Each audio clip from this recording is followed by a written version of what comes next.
Trade businesses are hot right now in mergers and acquisitions, and they're only getting hotter. As the industry heats up, more and more people are looking at the trades as an investment. And let me tell you, this trend is only getting stronger. Why? We have a silver tsunami of folks who actually owned businesses in the trades. What are some of the trade businesses? HVAC, electrical, plumbing, roofing, painting, anything that touches the home, landscaping, or also known as home services business, whether residential or commercial. These are great businesses to buy. They are in demand, and the folks who watch my videos know that these are businesses that are stable. They're easily financeable. SBA lenders love them. But how do you get in them? How do you overcome the licensing questions and across different states? So in this video, I'm going to demystify it, and I'm going to help you get a roadmap, a blueprint. If your intent is to buy a business in the trade, this video is something you need to watch. Let's get to it.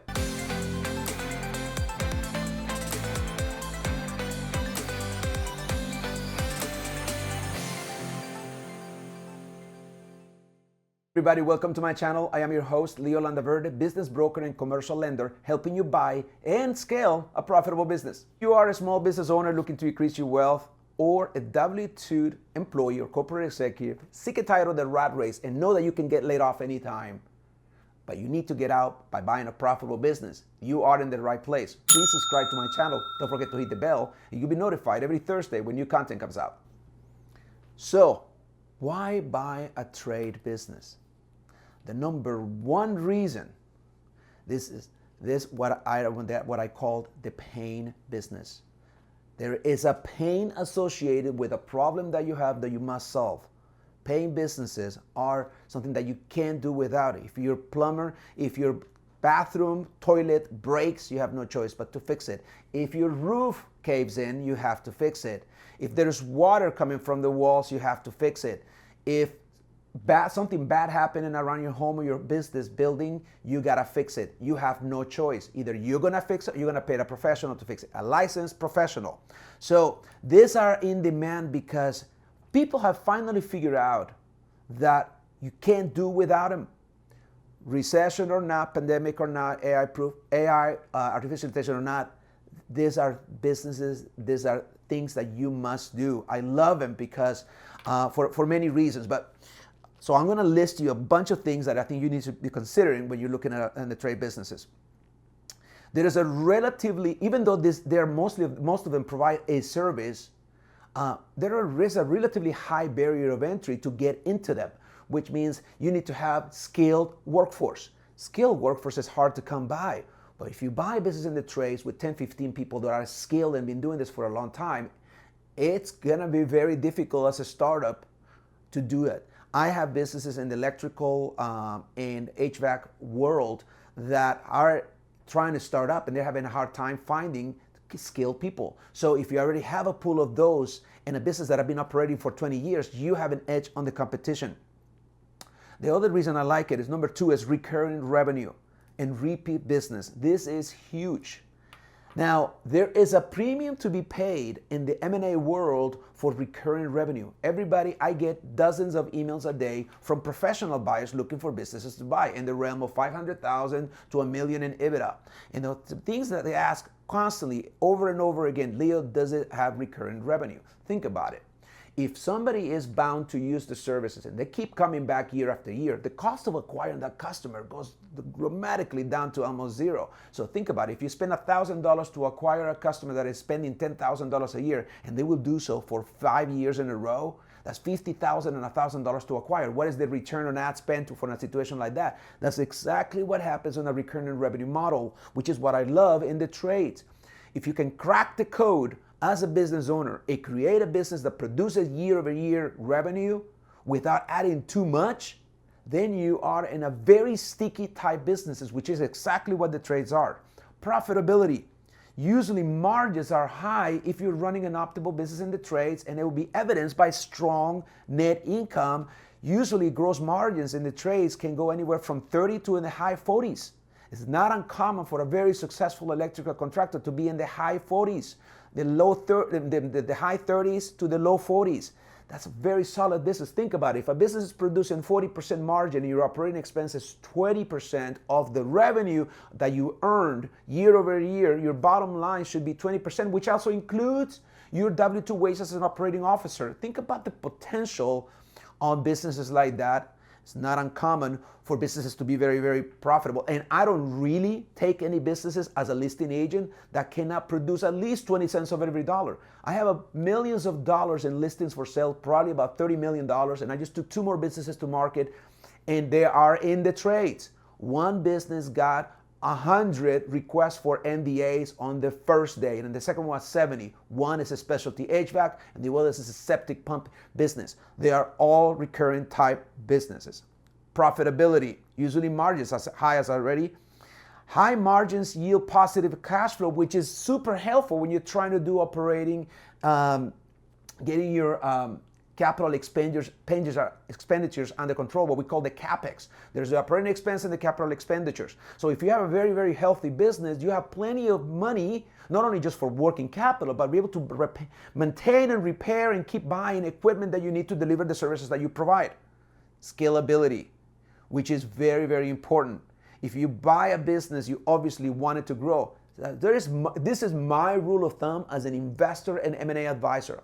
If I'm looking at a business in the market, whether on market or off market, and I can see that I can double its revenue within 5 years, it doesn't really matter what the interest rates are on an SBA loan. If I know that I can actually double it in revenue, I'm going to double my debt service coverage ratio within 5 years and probably accelerate payments on that loan. So, but it has to be scalable, and the trades are scalable. So now, one of the secret formulas, if you will, one of the things that I look at whenever I'm trying to invest in an industry is for me to really replicate my success and be able to do a roll-up strategy, which is what the big boys do in the private equity groups, is does it have at least 25,000 units of such industry NAICS code across the country? In every single trade, we have at least 25,000. Some states will have 25,000 HVAC companies in the same state. Plumbing, electrical, and roofing, they all follow the same pattern because it's such a massive demand, and there's not enough supply for the massive demand for these services. Resilience to economic downturns is kind of a big one, right? Now, as I said before, now if we are in a recessionary period and you had a choice between not eating out at a restaurant less and fixing your toilet or your electrical in your house, what will you do? You probably will eat less so you can have money to fix the stuff that break around the house, which they will break, right? So resilience, I love it. Tangible assets. A lot of these businesses will have strong balance sheets with very nice equipment that has been depreciated in some case. Sometimes we're talking about hundreds of thousands of dollars. It's not uncommon for a seasoned business in the trade to have $500,000 or more of furniture, fixtures, and equipment. Just think about it. If you were to start one, you would have to invest at least $500,000 before you first generate your first dollar of revenue. There is a massive investment, which goes back to the high barrier of entry that I said before. You need skilled labor and you need to invest in equipment. So if you've been watching my videos for some time, you know that there's a lot more that goes into buying a business. Are you stuck? Do you need help? Reach out to me. There are way too many variables for anyone who's never bought a business to try to figure it out on their own. That's why we have M&A advisors, people like me who have done plenty of deals. I am willing to give you a complimentary call and help you in your journey. Whether we work out together or not, I think you need some actionable plan, a blueprint for you to buy a profitable business. So all you need to do is drop me a comment below or send me an email. My email address is up here and down here. Just drop me a comment and let's start the conversation. You have to have deep pockets to be able to do that. It's very hard for these people in the trades to start these businesses. Hence, you don't want to start one. You want to buy that one that has already been in the business, that has a strong brand presence. Strong exit strategy. As I said earlier, high resale value only happens in businesses where the trend is your friend, where the economic is pointing in the right direction, where all the economic indicators point to there's going to be an increasing need for those services. Also, the more units that there are, the more that can be reselling, because even a strategy maybe for you is buy one trade, buy a couple more, roll them up, you buy for 3x, 2 to 3x SDE, and then you package it out until you get to the $1 million+ EBITDA, and then you can sell it for 5-6 times. That is a great strategy that has been done for decades. Now, let's talk about, if you want to get into the trades, how do you overcome the lack of experience in the industry? Now, it happens quite a lot. A lot of people are coming into, hey, I have some managerial experience, but I have no plumbing experience. So there are multiple ways to do this. Now, I had one of our top lenders today in our group coaching program, because if you want to know more about it, please drop me a comment below. But one of the things that I can tell you is there are multiple strategies for you as a buyer to get into a trade type businesses and overcome the licensing problem. You can have a responsible management employee or a responsible management officer. And there is a strategy that we use to be able to do that. You can partner up with somebody who actually has the experience. You can have an employee stay on, as I said, as a responsible management employee.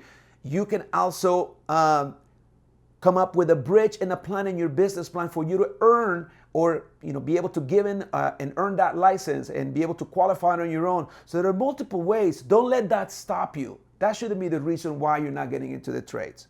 It takes a little more know-how, which means that you don't want to really be trying to do that on your own. You need help, and that's what I'm here to do.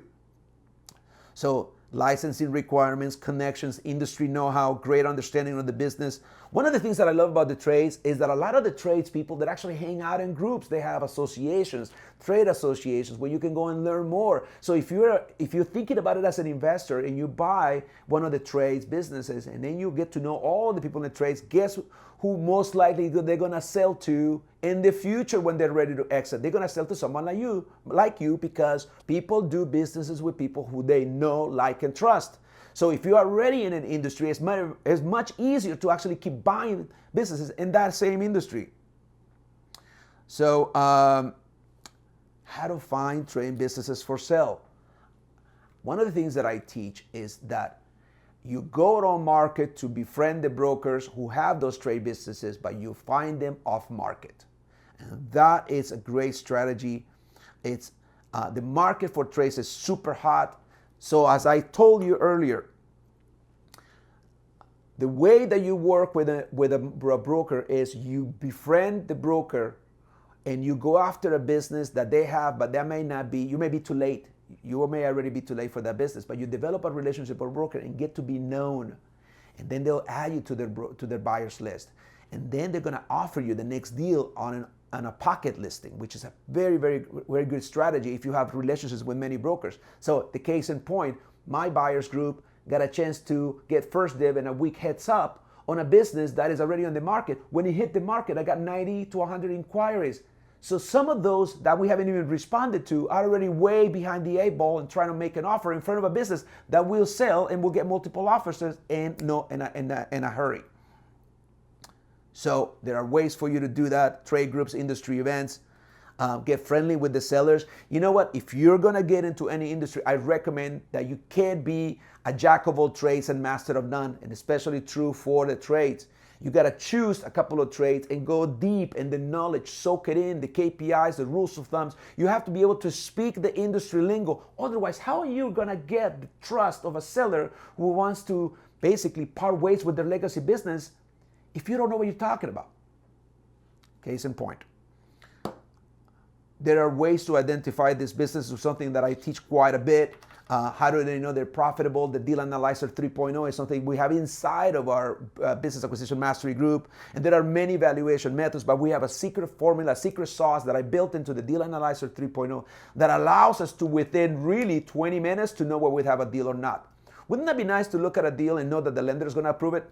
That's exactly what I'm talking about. One of the things, as far as key questions to ask a seller, you want to know,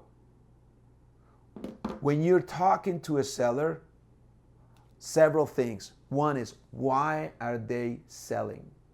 Now, if somebody tells you that they're selling because they want to divest of a business and they are in their 40s and they don't want to show you their tax returns and the SIM because they only want to show you the interim financials, those are red flags. Reasons for selling is just one data point in many you're going to have to collect to make sure that you get a feel for the business. What are the growth opportunities on the business? Now, If the growth opportunities aren't the same, why are they not executing those growth opportunities? And they could have sold the business at twice the value and earned twice the amount of money. This is a liquidation event for the seller. So it's a big payday for them. Why not maximize that payday?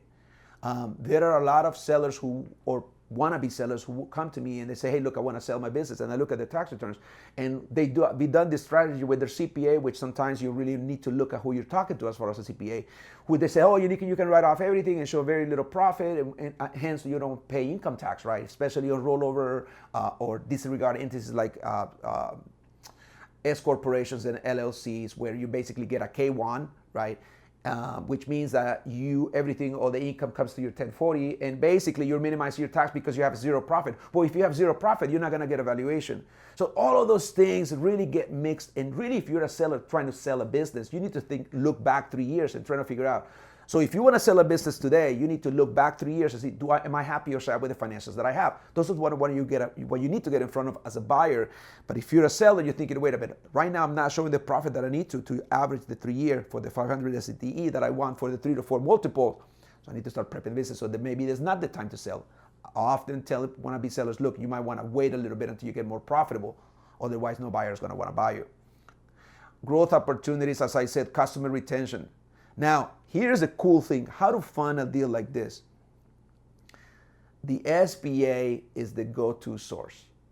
With as little as 5% down or $50,000 on $1 million, 350 times 3 SDE, to give you some idea. With $50,000, you get a deal under contract, you get a 5% seller carry, 90% LTV, and those businesses will be financed all day long by all the top SBA lenders. Why? Because it makes sense if you can make a case for yourself. Remember, the cash flow for the debt service comes from the business, but the experience and the ability to grow comes from you. So I'm gonna leave it like that. So please, these are just me just writing some notes, but I love the trades. If you wanna buy in the trades, reach out to me, let's work together. Thank you so much for watching this video. For a limited time, I'm giving away 2 tools. Pay attention. Number 1, my calculator, the Deal Analyzer 2.0, that has been downloaded probably 5,000 times by now. What this tool allows you to do is do the deal points on a deal before you submit it to the lender, so you'll know you have a very good deal. Cash on cash return, cap rates, if there's real estate, pre and post debt service cash flow, the spread, seller financing, how do you structure the deal, and much more. This is a great tool that is going to help you figure out on your own kind of where you are in the deal. If you need more guidance, of course, we can help you with that. Also, my buyer's checklist, my business buyer's checklist, is a 6-page document that has everything from A through Z that you need to buy a business. You can just check it off the list. If you want to buy a business, these tools are something that you must have. You can download it for free. Click on the links below.